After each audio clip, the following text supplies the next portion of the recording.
For our next magic trick, we have, well, 2 sine of x multiplied by cosine of x multiplied by, well, let's just have a look at that. That's going to be 1 plus, well, I can change this into sine squared of x over cosine squared of x, because the fundamental identity applies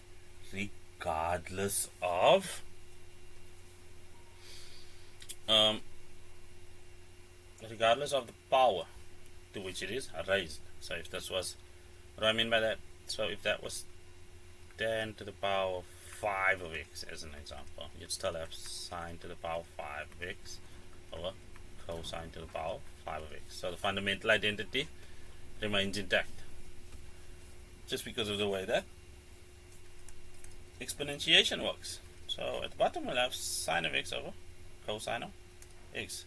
So what I would like to do over here is just multiply everything together.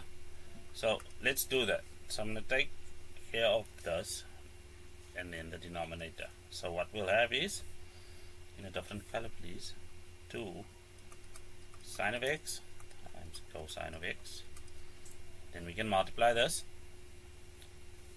By reciprocating it, we'll have cosine of x multiplied by sine of x. So that's taken care of, that's taken care of, and then we'll leave this bracketed expression alone for now. Not for too long, don't worry.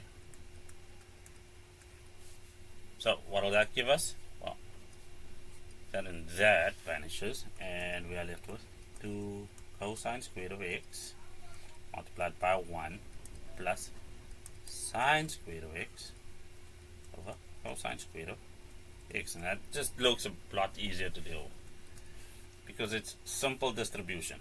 Just going to multiply that in and multiply that in. So what we'll have is 2 cosine squared of x multiplied by 1, which just retains that term, and multiplying it with the second term, we'll have plus 2 cosine squared x times sine squared x over cosine squared x. That of course does that. Let's create some space at the top to continue.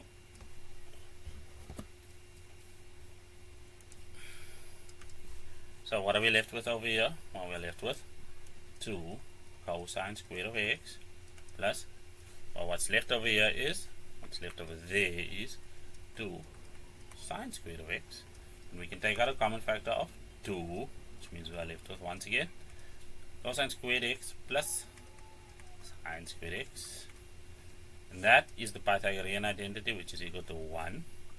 So 2 times 1 once more just gives us 2. Done.